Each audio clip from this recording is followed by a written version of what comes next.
Hey, I'm Jesse. Let's have a devotion. We're going to do the same text we did in the previous devotion, but we're going to keep on going.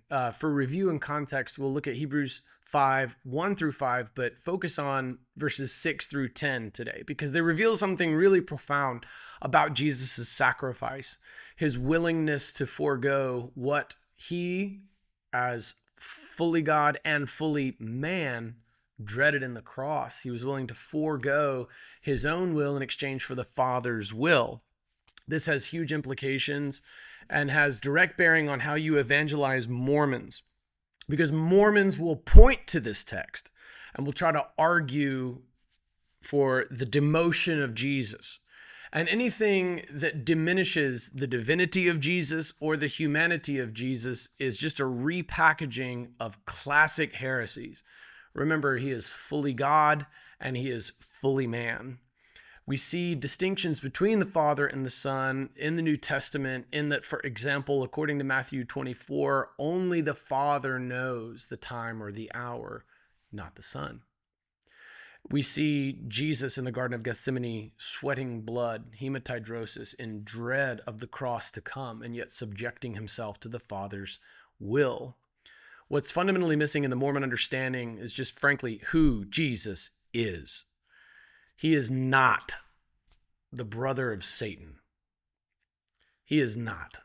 That is the demonic revelation of Moroni to Joseph Smith. And I agree and echo and lift up what Paul said.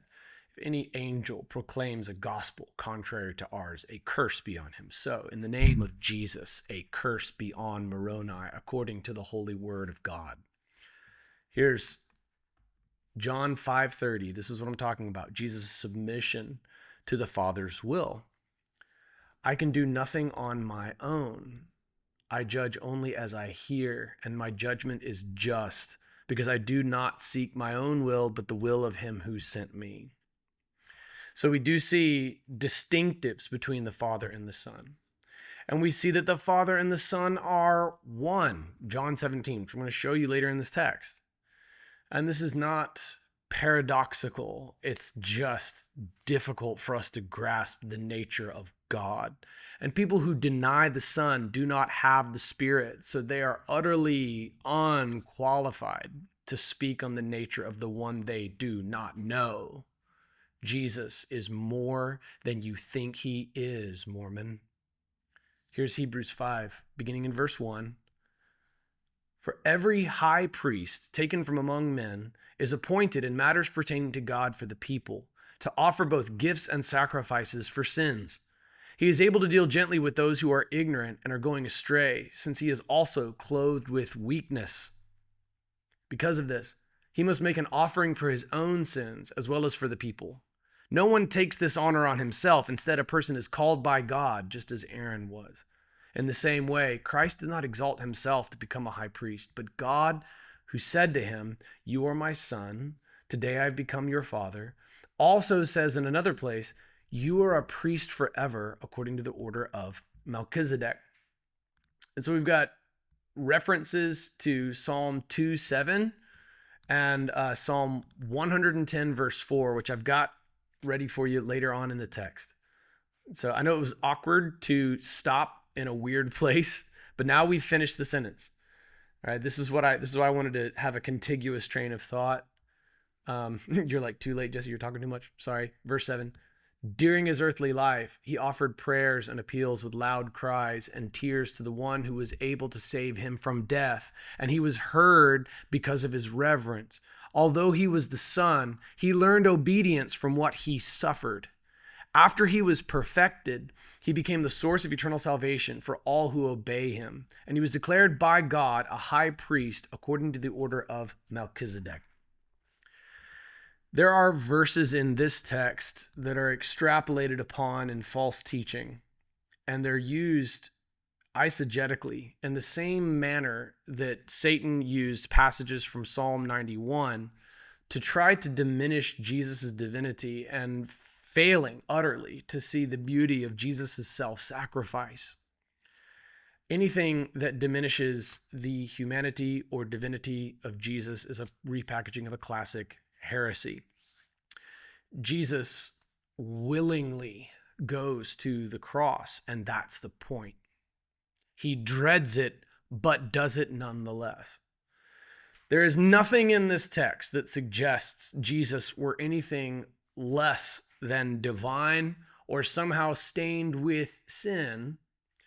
And any passages that would suggest Jesus being made perfect in verse 9 after he was perfected, there have been threads pulled from these words to heretical effect for generations.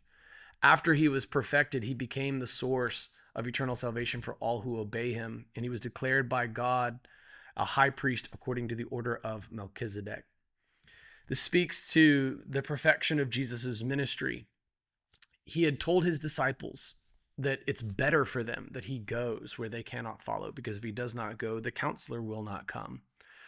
He is talking in John 14 about going to the cross and going, basically just ending the sacrificial system, making atonement for everyone who is in him, everyone who belongs to him. And that's something that the disciples could not do. So he has perfected the sacrificial system. His ministry is perfect. It's not as if Jesus sinned at any point in his life. That would be contrary completely to the message of verse 9.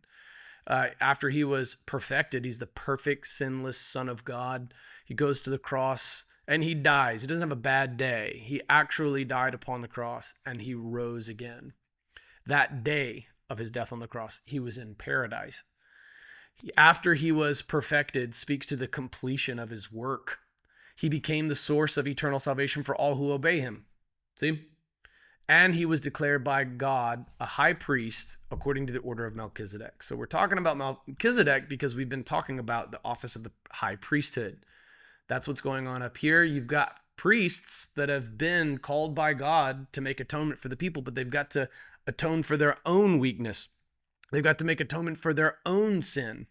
They're able to deal gently with people who go astray because they're also clothed with weakness. Do you see what the author of Hebrews is doing here? He's showing how Jesus, before our lives began, existed in perfect fellowship with the Father and the Spirit, and that he condescended, that the Word became flesh and dwelt among us. And there are no mitigating factors involved. Rather, it is that he emptied himself of the glory that he had before. He doesn't somehow become imperfect. He would cease then to be God. Rather, descending to the lower earthly places means walking among us. The Word became flesh and dwelt among us. So Jesus is able to sympathize with weakness because he has been tempted in every way that we are, and yet he is without sin. So he's building on this message about Jesus and his ability to understand exactly what it's like to be tempted, and yet to have been perfect nonetheless. It makes him the perfect high priest. There's never been a high priest like this. There's never been a high priest who didn't need to make atonement for his own sin. There's never been a high priest who would shed his own blood. There's never been a high priest who was so righteous that he could make one single offering to atone for all sin. But that's Jesus. So building upon the template of the earthly priesthood, clothed with weakness, we then speak to the glory of God the Father, who has appointed his Son to make him heir over all things. In the same way, Christ did not exalt himself to become a high priest, but God, who said to him, "You are my son, today I have become your father." Here we've quoted Psalm 2:7, also says in another place. Well, what is that other place? That other place containing the words, "You are a priest forever according to the order of Melchizedek," is Psalm 110, beginning in verse 4. Let me actually start with that one because it's very short. This is Psalm 110. I promise it'll be fast, and you'll see the whole context. This is the declaration of the Lord to my Lord. Sit at my right hand until I make your enemies your footstool. The Lord will extend your mighty scepter from Zion. Rule over your surrounding enemies. Your people will volunteer on your day of battle in holy splendor. From the womb of the dawn, the dew of your youth belongs to you. The Lord has sworn an oath and will not take it back. You are a priest forever according to the pattern of Melchizedek. The Lord is at your right hand. He will crush kings on the day of his anger. He will judge the nations, heaping up corpses. He will crush leaders over the entire world. He will drink from the brook by the road. Therefore, he will lift up his head. So we've looked at Psalm 110 and we've seen its apocalyptic implications, but we could see also how it is referred to directly to speak about the nature of Christ here in Hebrews chapter 5. You are my son, today I've become your father. Again, this doesn't speak to a time when Jesus was not the son of God. Also says in another place, you are a priest forever according to the order of Melchizedek. Now the sentence is complete. We've seen Psalm 110. So who is Melchizedek? In Genesis 14, 17 through 20, in the opening verses of this chapter, there's been this massive battle among kings. King Chedorlaomer.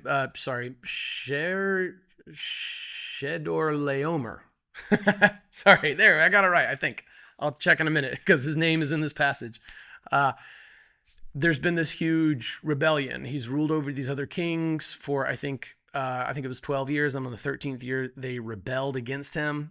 And so there's this clash of kings. Abram is there on the outskirts. Everybody knows who he is. And there are kings that have treaties with him.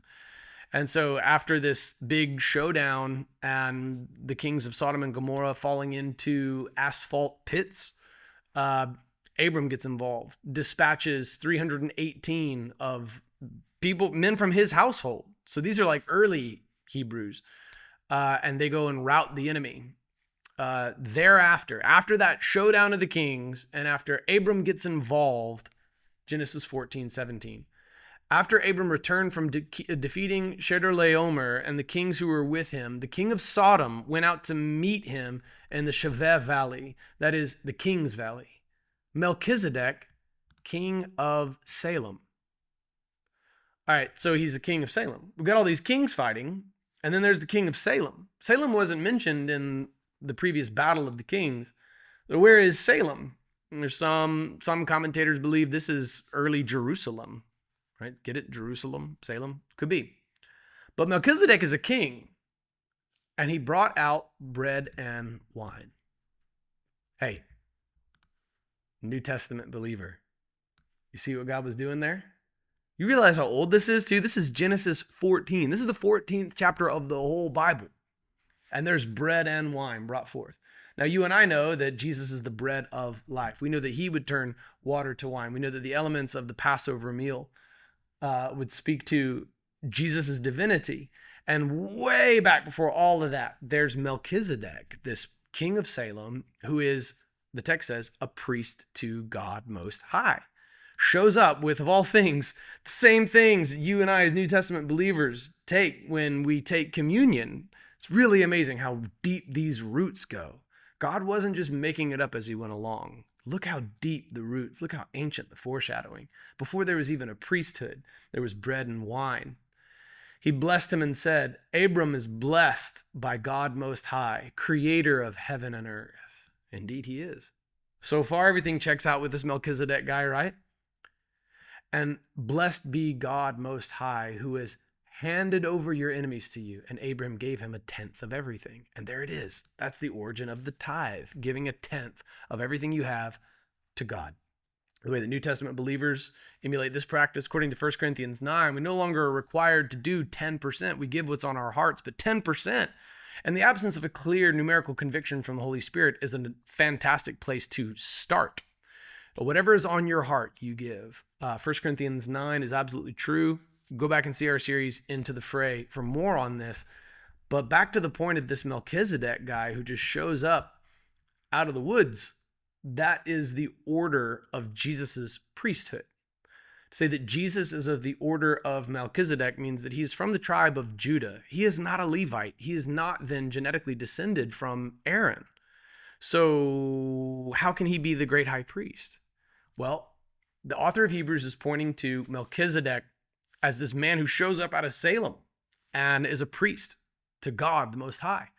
In that same order, that same pattern. Did you notice the difference? In the New Testament, Hebrews, it says order. In the Old Testament, Psalm 110, it says pattern. It's because the wording quoting the Psalm in Hebrews is drawn from the Septuagint, which is a Greek translation of the Hebrew of the original Psalm 110.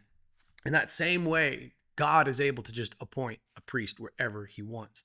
This is pre the Aaronic. This is what is it? Anti-Aaronic? I don't know if that's even a word. Before Aaron. Look at Jesus going before the cross in Luke 22. He went out and made his way as usual to the Mount of Olives, and the disciples followed him. When he reached the place, he told them, "Pray that you may not fall into temptation." Then he withdrew from them about a stone's throw, knelt down and began to pray, "Father, if you are willing, take this cup away from me. Nevertheless, not my will, but yours be done." Then an angel from heaven appeared to him, strengthening him.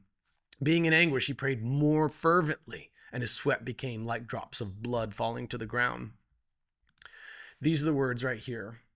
When the Mormon missionaries come to your door, they're going to know these words, but they're not going to understand their message. It was the willingness of Christ to go to the cross, having at his behest legions of angels, one of whom can take out 85,000 soldiers, and he has legions of them at his command, but he nonetheless never calls in the guards, allows it all to happen, submits himself, not even speaking a word in his own defense before the spineless relativist Pilate. Rather, like a sheep before the shearers, he remained silent and didn't speak a word in his own defense. He was submitting himself to the Father's will. He had an out and did not take it. That is what speaks to the magnificence of the cross. It's perhaps it's what Chuck Missler says is the only flaw in Mel Gibson's The Passion of the Christ, is that it made the crucifixion look like a defeat when it was actually a victory. Jesus is willingly going to the cross. He is submitting himself to the Father's will, and he is a priest forever, according to the order of Melchizedek. During his earthly life, he offered prayers and appeals with loud cries and tears to the one who was able to save him from death. See, we just saw that in Luke 22. And he was heard because of his reverence. Okay, God heard that prayer. Although he was the Son, he learned obedience from what he suffered. In what other manner would Jesus learn obedience than going to the cross for the Father's will? After he was perfected, meaning he's completed everything. He has completed the sacrificial system. It is paid in full. It is finished. It is perfected. He became the source of eternal salvation for all who obey him. Jesus is the source, not your good works. He saved us, not by good works that we performed. It is all of grace. Jesus alone is the source of salvation. And he was declared by God a high priest according to the order of Melchizedek. So, at this point in Hebrews, we have seen Jesus' superiority over the angels. We see Jesus' superiority over the priesthood. Take a moment, because it may have never dawned on you that Jesus absolutely had an out before going to the cross, and yet he subjected himself nonetheless. He dreaded the cross, sweating blood before he went, and yet in a perfect fulfillment of ancient texts, I'm talking Genesis 14, in the order of Melchizedek, this priest appointed by God, the Son of God himself, has gone to make atonement, and he doesn't have to make atonement for his own sins, and he's making atonement with his own blood.